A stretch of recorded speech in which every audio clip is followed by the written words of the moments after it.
Felipe Melo fora da final da Libertadores da América? No vídeo de hoje do canal do Nicola, bora te explicar com detalhes essa história. Quero falar também sobre a decisão para o São Paulo no jogo contra a Chapecoense. Crespo e seus auxiliares correm risco de demissão em caso de tropeço. Bora falar ainda sobre uma proposta que o Corinthians receberá nos próximos dias para um atacante. Tem novidades envolvendo Diego Alves e Diego Ribas em relação às renovações de contrato no Flamengo. Bora falar ainda sobre Hulk, mais uma vez salvando a pele do Atlético Mineiro, e novidades sobre Série C e Série D. Tudo isso a partir de agora, não sei antes de me apresentar. Sou o Jorge Nicola, criei esse canal no YouTube para mais de 1 milhão de inscritos para deixar vocês super bem informados sobre as coisas do futebol. Se você ainda não se inscreveu, fácil, aperta esse botãozinho vermelho de inscreva-se, ativa também as notificações, assim você é avisado quando tiver programa, live ou vídeo novo. Por falar em live, nesse domingo, assim que a gente conseguir um espacinho na janela, a gente consegue fazer essa live. Deixa eu dar uma olhada nos horários, para ver que horário que a gente pode fazer essa nossa live de domingo. Hoje, 3 de outubro, estamos na 23ª rodada do Campeonato Brasileiro. Jogo do São Paulo da Chapecoense às 16, jogo do Palmeiras contra o Juventude às 18h15 e Grêmio e Sport às 20h30. Temos duas opções: ou a gente faz essa live lá pelas 20 horas ou a gente aguarda o jogo do Grêmio. Eu acho que vamos fazer o jogo, a live às 20 horas, né? Por volta de 20, mas eu informo vocês ao longo do dia. Combinado? Bom, bora começar o vídeo contando que ele tem um oferecimento de 1xBet, a casa de apostas esportivas que é parceira de Liverpool, Chelsea, Barcelona, entre vários outros grandes clubes do mundo. Domingo é dia de se dar bem numa casa de apostas esportivas com tantas opções como a 1xBet. E eu separei jogos do Campeonato Brasileiro e suas cotações. Chapecoense e São Paulo. Para mim o São Paulo vence. Favorito. 1,90 para cada real apostado. Olha a oportunidade aí. Flamengo e Atlético Paranaense. O Flamengo é bem favorito. Na vitória do Fla não paga tanto, 1,32. O que você pode fazer é associar a vitória do Flamengo à vitória do Palmeiras contra o Juventude. Se o Verdão vencer o Juventude em casa, paga 1,47. Então, a minha sugestão é que você coloque para a vitória do Flamengo e vitória do Palmeiras, acumulando uma aposta dupla, aumentando as suas chances de ganhar. Se você quiser, também pode incluir nessa dupla a vitória do Grêmio. O Grêmio recebe o Sport, o jogo das 20h30, 1,41 para a vitória do Grêmio. São apostas com valor relativamente baixo de Flamengo, Palmeiras e Grêmio, mas associadas, todas numa mesma aposta, podem render uma boa parcela para você, beleza? Bom, só lembrando que usando o cupom Nicola você ainda tem 100% de bônus no valor do primeiro depósito, e apostador iniciante lá na 1xBet que perder tem até $10 devolvidos pela casa. Bora começar o vídeo falando rapidinho sobre os resultados das séries C e D. Começar pela D, que já tem seus 3 primeiros classificados para a fase de quartas de final. É o último mata-mata antes da definição dos clubes que vão subir à terceira divisão. A Aparecidense passou pelo Cianorte, vitória por 1-0 nesse sábado, no jogo da ida 0-0. O Caxias, que eliminou a minha Portuguesa na fase anterior, voltou a vencer o União Rondonópolis por 2-0. 2 vitórias por 2-0, placar de 4-0 e a classificação folgada. Já o Uberlândia garantiu a primeira zebra dessa fase. Perdeu por fora de casa por 2-1 para o Joinville, havia vencido por 1-0, decisão por pênaltis, e o Uberlândia, com a vitória nos pênaltis por 3-1, está classificado para as quartas de final. Repito, os times que conseguirem passar pelas quartas de final chegam à semi e têm garantido o acesso à terceira divisão. Por falar na Série C, começou a segunda fase, que também é uma fase de grupos, e com vitória dos visitantes. O Ituano foi até a Paraíba e venceu o Botafogo por 1-0, enquanto o Tombense foi até o Rio Grande do Sul e venceu o Ipiranga pelo mesmo placar 1-0. Os dois times começando com o pé direito. Vale a lembrança de que nessa Série C, na fase de grupos, os 2 primeiros colocados de cada grupo garantem acesso para a segunda divisão do futebol brasileiro. Quero falar agora sobre os Diegos. Alves e Ribas, jogadores importantes dentro do Flamengo. O Diego Ribas é capitão do time, o Diego Alves é titular absoluto e tem feito bons jogos, especialmente nos 2 confrontos contra o Barcelona de Guayaquil. Talvez tenha sido o melhor em campo, ao lado do Bruno Henrique. Pois bem, o contrato deles e do Felipe Luiz termina em dezembro. Com o Felipe, o Flamengo já até iniciou conversas. Já com Diego Alves e Diego Ribas, nem o primeiro contato foi feito. O mais curioso é que o Conselho de Futebol do Flamengo já aprovou a prorrogação do contrato da dupla, ou melhor, do trio. Então me chama a atenção o porquê dessa demora do Flamengo para iniciar as tratativas. A tendência é que sejam renovações, especialmente do Diego Alves, um pouquinho mais complicadas. Apesar da aprovação interna, a ideia é que o Diego Alves e o Diego Ribas tenham pequenas reduções salariais, como já aconteceram nos últimos contratos. O Diego Ribas chegou a ganhar 700 mil por mês, renovou para ganhar 600 mil. Na última renovação, renovou para ganhar 500 mil. Se tiver que ganhar menos ainda, certamente pode haver alguma discussão interna. Já sobre o Diego Alves, você vai lembrar de toda a confusão que aconteceu em dezembro do ano passado. O Diego tinha uma proposta em mão do departamento de futebol para prorrogação com um pequeno aumento. Esse contrato foi barrado pelo departamento financeiro e jurídico. O pessoal do departamento de futebol precisou ter jogo de cintura para convencer o Diego Alves a aceitar essa redução de contrato num novo vínculo. E deve caminhar desse jeito, até porque o Flamengo gostaria de contratar um outro goleiro para a próxima temporada. O que não dá é para abrir mão nem do Diego Alves, nem do Diego Ribas, muito menos do Felipe Luiz. Eles seguem tendo papel importante, além de darem experiência, tem muita qualidade dentro de campo. Concorda, discorda? Use espaço para comentários para deixar sua opinião, beleza? Bora falar agora sobre o Atlético Mineiro, que teve mais uma vez o Hulk salvando a pele. O Galo venceu na noite desse sábado o Internacional por 1-0, o único gol do jogo marcado pelo Keno no finalzinho da partida. Mas o Keno foi só um complemento da jogada. Toda a bola, toda a jogada foi feita pelo Hulk, que acabou driblando o Rodrigo Dourado e tocando para que o Keno só tivesse o trabalho de empurrar para dentro do gol. Jogo equilibrado, jogo difícil, em que o Atlético venceu também pela capacidade do elenco. O Cuca começou a mexer no time no segundo tempo, o Diego Aguirre não mexeu. E o Internacional foi cansando, o Atlético Mineiro foi aumentando o seu volume de jogo e o Hulk mais uma vez apareceu de forma decisiva. Vitória do Atlético fundamental para as pretensões do título do Campeonato Brasileiro. Primeiro, por conta da eliminação no meio de semana. Então havia toda uma preocupação em relação a como reagiria o Atlético depois de cair na Libertadores da América. Depois, porque o Flamengo e o Palmeiras, que são os principais perseguidores do Atlético, têm jogos relativamente fáceis em casa. Agora há pouco a gente dizia do Flamengo que recebe o Atlético Paranaense, enquanto o Palmeiras recebe o Juventude. A chance de os dois times fazerem 3 pontos é grande. Se o Atlético Mineiro empata ou perde, ele permite que os dois se aproximem. Agora o Atlético assiste de camarote aos confrontos dos seus perseguidores. Galo, que chegou a 49 pontos na tabela de classificação, tem 11 pontos a mais do que o Palmeiras com o jogo a mais. Em relação ao Flamengo, a distância é de 14 pontos, só que o Flamengo tem 3 partidas por fazer, ou seja, essa diferença de 14 ela pode cair para 5 pontos a favor do Galo. Então, se os adversários mandarem bem, a distância do Galo para o Palmeiras é de 8 e do Flamengo é de 5. Se eles tropeçarem nesse meio do caminho, o Atlético fica ainda mais confortável. Próximos jogos do Galo: contra a Chapecoense fora, contra o Ceará em casa e contra o Santos em casa. Ótima perspectiva para fazer 9 pontos e ficar ainda mais próximo do título. Para arrematar, queria destacar números do SofaScore a respeito de Hulk, só para vocês entenderem a grandeza da temporada do Hulk. No Campeonato Brasileiro ele é o cara que mais marcou gols no Atlético Mineiro, 8 gols. Ele é também o cara que mais deu assistências no time do Galo, 6 assistências.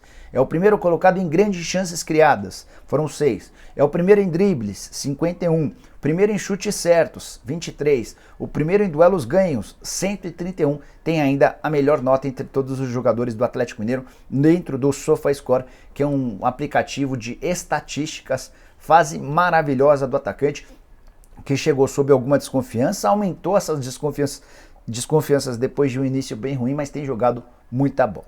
Bora falar agora sobre o Corinthians, que na noite desse sábado empatou em 2-2 com o Red Bull Bragantino, esteve perdendo por 2-0.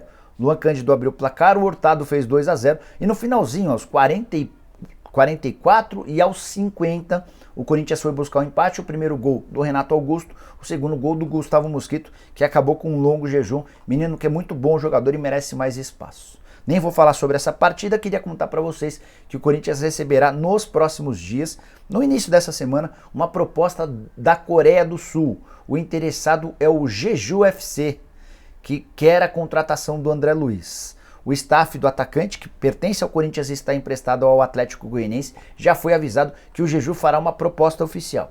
Só não se sabe ao certo se é uma proposta por empréstimo ou em definitivo.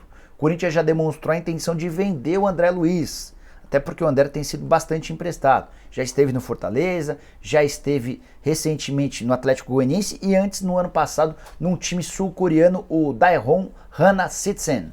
Vale lembrar que quando o André Luiz se mudou para a Coreia do Sul, ele teve um início espetacular. O Daeron ficou de comprar o jogador, apresentou a proposta, acertou a compra, mas nunca pagou. O Corinthians foi à FIFA na metade do ano passado para receber esse dinheiro, não conseguiu. O André Luiz acabou sendo devolvido no final do período de empréstimo e até hoje essa grana não caiu. Números do André Luiz. Primeiro no futebol coreano. 29 jogos, 14 gols e 2 assistências. Números bem legais. No Atlético Goianiense, onde ele é titular absoluto nessa temporada. 34 partidas, só 2 gols marcados e 4 assistências. Pelo Corinthians, desde que foi contratado, só esteve em campo míseras 5 vezes. Nunca teve muitas oportunidades. O Corinthians adoraria conseguir vendê-lo para o Jeju FC no início do próximo ano. Vale a lembrança de que essa proposta que virá é para janeiro de 2022. Prazo de inscrições na Coreia do Sul já está fechado. Quero falar agora sobre o São Paulo, que faz jogo de vida ou morte contra a Chapecoense, às 4 da tarde, em Chapecó. Por que o jogo é tão importante assim? Chapecoense é a lanterna, é a última colocada do campeonato, virtualmente rebaixada, não dá para, matematicamente ainda tem chance, mas a campanha é de 1 vitória, 7 empates e 14 derrotas. O time faz uma campanha bizarra. Só para vocês terem uma ideia, a Chapecoense tem 10 pontos e o Santos, que é o primeiro time fora da zona do rebaixamento, tem 14 pontos a mais. Então a Chapecoense já está condenada. E o São Paulo vai para essa partida precisando obrigatoriamente da vitória, para demonstrar que ainda tem capacidade de reação. Tricolor, que é hoje só o 14º colocado, 27 pontos conquistados, está a 4 pontos da zona do rebaixamento. Campanha de 6 vitórias, 9 empates e 7 derrotas. Falei de 4 pontos de diferença em relação ao Z4. São Paulo está a 3 pontos do G9. O campeonato pode ter até 9 classificados para a Libertadores da América, dependendo de quem for o campeão da Libertadores e da Sula, se esses times estiverem à frente também no Campeonato Brasileiro. Pois bem, por que o jogo é tão importante? Há muita pressão interna e externa em relação ao trabalho do Crespo e de alguns de seus auxiliares. Se o São Paulo empatar ou perder para a Chapecoense, certamente vai haver enorme pressão por demissões. E o São Paulo já cogitou, em caso de derrota para o Atlético Mineiro no fim de semana passado, dispensar o preparador de goleiros, o Gustavo Nepote, o preparador físico, Alejandro Corran, e o filho dele, o Tobias Corran, que é auxiliar técnico. Esses três estão muito ameaçados. Em caso de tropeço hoje em Chapecó, pode sobrar para os três. Se o tropeço for feio, se o nível de atuação do São Paulo for ruim, mesmo com tempo de recuperação, com toda a semana livre para trabalho, com a volta de vários jogadores importantes, pode sobrar também para o Crespo, que fez um trabalho no início da temporada espetacular, mas que vem errando demais em substituições, em montagem de time, na preparação para o jogo, enfim, não tem sido de fato um trabalho bacana. Os dirigentes do São Paulo gostariam de manter o Crespo pelo menos até o fim do ano, para que pudessem fazer uma avaliação um pouquinho mais fria, mais racional. Mas, diante da falta de resultados, a pressão tem batido de forma bem grande. Queria só deixar uma informação para vocês no ar. O nome do Antônio Oliveira, técnico português, que passou bem pelo Santos, fazendo um trabalho de coordenação da base para o profissional, e foi técnico recentemente do Atlético Paranaense. Foi ele o responsável pela montagem do time, que é semifinalista da Copa do Brasil e finalista da Sul-Americana. O Antônio Oliveira tem alguns defensores dentro do São Paulo. Não dá para dizer que é um nome unânime, não dá para dizer que seria a prioridade da diretoria do São Paulo em caso de demissão do Crespo, mas é um nome que agrada a uma parte da diretoria. E em caso de queda do técnico argentino, certamente vai ser um dos nomes discutidos, assim como o do Rogério Ceni, certamente, entre outras possibilidades que podem surgir. É o tipo do cargo que disponível rende uma série de telefonemas. Empresários de todos os treinadores que você imagina e que você nem imagina entram em contato para oferecer. No caso do Antônio Oliveira é um pouco diferente. É um cara que, por conta do bom trabalho no Atlético Paranaense, acabou deixando boas sementinhas. Tem gente no São Paulo que gosta do trabalho do Antônio Oliveira. Bom, bora fechar o vídeo para falar sobre um assunto espinhoso. Alex Miller, jornalista há muito tempo no meio do futebol, contou no Twitter dele que o Felipe Melo corre o risco de não disputar a final da Libertadores da América. Tomei um susto quando li a manchete e depois fui tentar entender o que estava escrito na tweetada dele. E ele lembrou que o Felipe Melo, em abril de 2017, no jogo contra o Peñarol, aquela vitória por 3-2 do Palmeiras contra o Peñarol na fase de grupos. Acabou a partida, os caras do Peñarol encurralaram o Felipe Melo, que acertou um soco direto na cara do Matias Mier. Pois bem, na oportunidade, uma confusão gigante. Os 3 jogadores do Peñarol que se envolveram na confusão foram ouvidos pela polícia. O Nandes, o Mir e o Hernandes. Houve uma convocação da polícia para que o Felipe Melo prestasse depoimento, esclarecimento. Só que o Palmeiras acabou voltando para o Brasil antes da possibilidade de o Felipe Melo dar detalhes, ou ser ouvido, ser interrogado pela polícia. Dias depois dessa confusão, da partida, a Gabriela Fossati, que é a fiscal penal de Montevidéu, ela deu uma entrevista a uma emissora de TV afirmando o seguinte, abre aspas, solicitei a detenção e a condução do Felipe Melo caso ingresse ao território nacional. Vou repetir, solicitei a detenção e a condução de Felipe Melo caso ingresse ao território nacional. Vamos interrogá-lo, fecha aspas. Essa declaração é de 2017. O problema é que o Palmeiras e o Felipe Melo nunca mais voltaram ao Uruguai. E a partida contra o Flamengo está marcada, a final da Libertadores da América está marcada para 27 de novembro, onde? Em Montevidéu, no Uruguai. Isso significa que o Departamento Jurídico do Palmeiras deve entrar em ação para procurar as autoridades locais para tentar entender o que pode ser feito para evitar um constrangimento, a preocupação e toda a perda de foco que seria a entrada do Palmeiras no Uruguai e a detenção, ainda que provisória, ainda que para um interrogatório do Felipe Melo. Nem que o Palmeiras tenha de mandar o Felipe antes da final, em qualquer data livre, para ir prestar esses esclarecimentos, para falar, para fazer o seu depoimento. A questão entre ele e o Mier já foi resolvida, já deram entrevistas dizendo que tudo passou. O Mier chegou a enfrentar o Palmeiras no ano seguinte por um outro clube, enfim. A história parece ter sido resolvida, pelo menos em campo. Tem essa questão da justiça e da polícia. E no momento em que eu li a tuitada do Alex Miller, eu achei que não faria muito sentido, já que depois fui consultar o pessoal do Palmeiras e eles admitiram que nunca mais voltaram a Montevidéu e que essa história acabou ficando esquecida. Resta saber se também as autoridades do Uruguai esqueceram esse papo ou se vão fazer prevalecer essa solicitação de 2017, 4 anos atrás.